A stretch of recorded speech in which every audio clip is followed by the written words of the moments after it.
Hi, and welcome to Camp Arowana's Bedtime Story with CoreyD. Today we are going to read Me All Alone at the End of the World by M.T. Anderson. I lived by myself at the end of the world.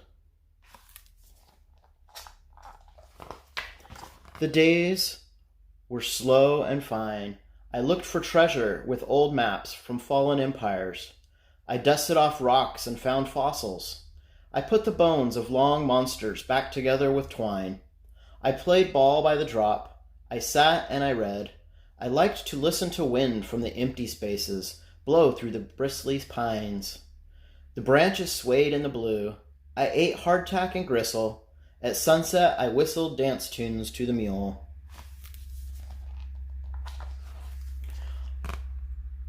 On loud, stormy nights, I liked my shack.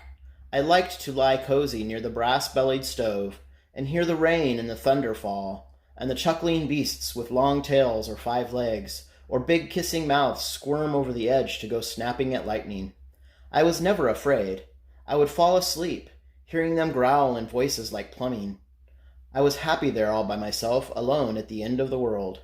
Until one day, that day as I sat dangling my legs off the world's edge, I saw a strange man.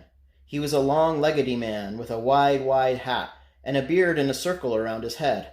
His glasses reflected the clouds. He set up an easel. On it he painted the sky and the loneliest pine, and he said in a voice like wool from dreamed sheep, "I am named Mr. Shimmer, professional visionary." He looked me up and looked me down. "Boy, what do you do all day by the world's end?" "Oh, sir," I said, "lots of things." And I told him about whistling, gristle, and watching the bristly pines. "That's all?" asked Shimmer. "Don't you have fun? Don't you have friends?" I looked at my feet. It had always seemed fun, but now I didn't know. "I think," said Shimmer, "things are going to change around here." Over his picture he painted the words, "Constantine Shimmer's Galvano Magical End of the World Tours. Fun all the time."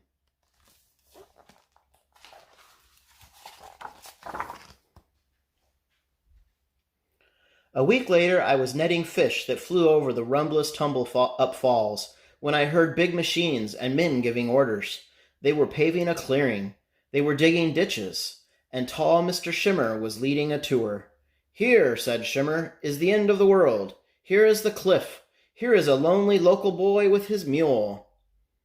Notice their misty-eyed look, and here is the future sight of the inn at the end of the world." I stood stock still. A small crowd of parents and children were staring at me and the end of the world. They gawked at the cliff.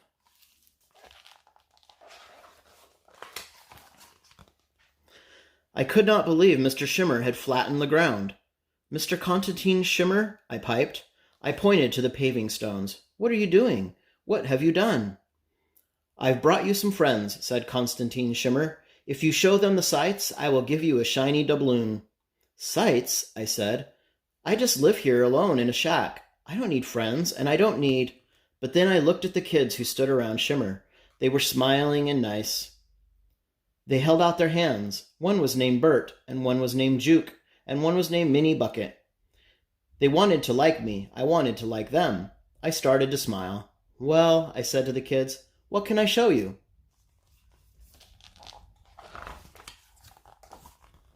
"What do you do around here?" they asked. I thought of what I did. Fossils, sunsets. I said, whistling, the gristle, the bristly pines. I tried to think of something that might be exciting.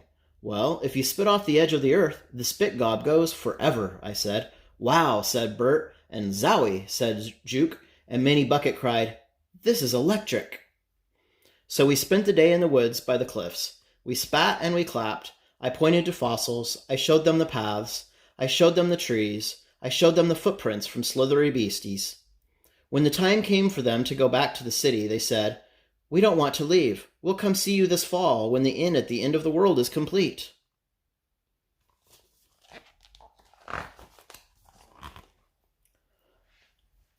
As the fall came, Constantine Shimmer finished his inn. He put on the gables and porches and steeples. One by one, the leaves fell from the trees and drifted off the edge. I liked to watch them spinning there. They fell through the sky under my feet.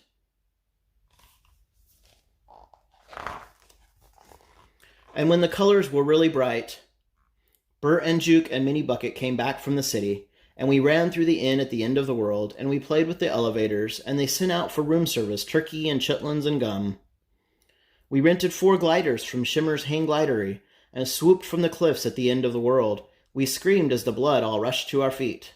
"Stash your tears," cried Shimmer from land. "Put aside mope. It is time now for fun. Ladies and gentlemen, hop into line. Swoop for today and forget your tomorrow." In the winter, snow fell on the trees and the cliffs and the tombs. I watched the flakes fall silent on the land. One day, a sleigh pulled up, and there were Minnie Bucket and Bert and Juke. We spat in our hands and shook and we winked. We had a great time. We watched shadow puppets at night while wind blew. We rented ice skates from the Shimmer o' Frost-a-thon and made figure 8s by the Rumblous Tumble-Up Falls and figure 9s on the lake at the drop. People were screaming and swinging on pines. Guests now were skating and skiing in numbers, flashing down slopes to great jumps and long ramps. "What is fun? This is fun," cried Shimmer from ashore.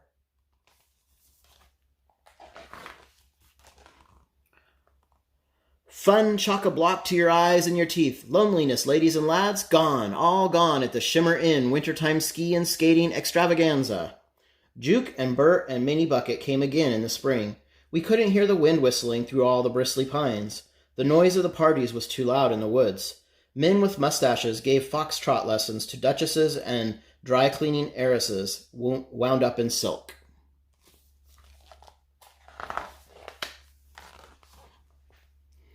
The monsters did not come up for the lightning during spring rains anymore. They were afraid of the noise and the engines. Bert and Juke and Minnie Bucket and I ran on the paths through the woods, paths littered with noise sticks and razzers and horns. We played hide-and-go-seek and tipped the whole hoosegow. The shack where I lived was surrounded by buggies. I could no longer find the bones of long monsters. I could no longer find ancient gold.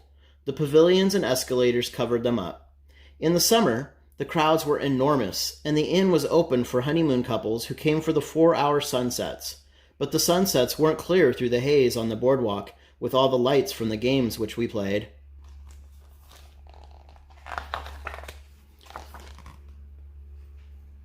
We played Hurl the Gopher and Stumbling Ted. We played Bite the Bullet and Axe to the Grindstone and Blade-O-Matic Mumbly Peg. We spun in the gravitron till Bert got the dry heaves.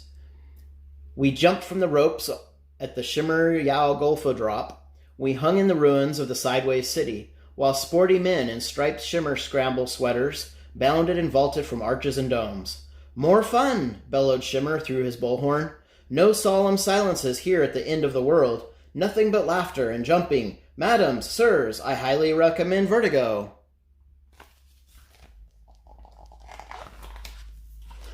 I hadn't slept for 7 days.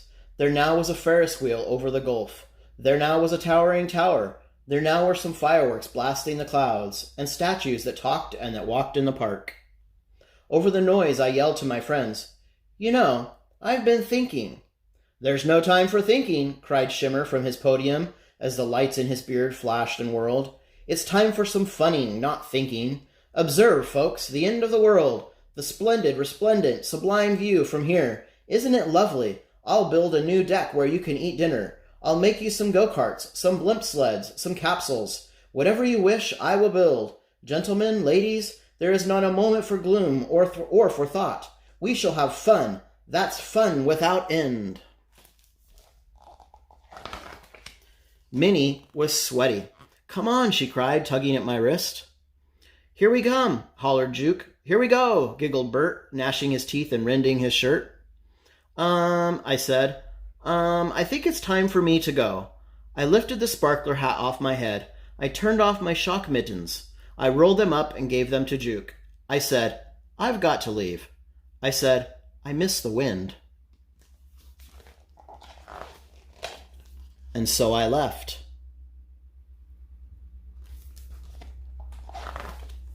Now I live all alone at the top of the world. It's a very tall mountain. I could see to the edge. The days are slow and fine. I eat hardtack and gristle. I dust the rocks and find fossils. I look for treasure with old maps of fallen empires. I sit on the porch of my shack and write letters to my friends from the city, Bert and Juke and Minnie Bucket. Someday soon I will go and visit them. In the afternoons, I listen to the wind from the empty spaces blow through the bristly pines. I feel the soft loneliness of the world falling in shadow. For the time being, I am happy here by myself at the top of the world, all alone. All right, that ends our story for Friday night this week. I hope that you enjoyed that story, and I hope that you are taking time to just spend time by yourself, to just spend time listening to the wind and just setting aside the things that distract us and keep us busy all the time, and just slowing down and just being still. I hope you're able to find that this weekend, and I hope that you have a good night. See you next time. Bye.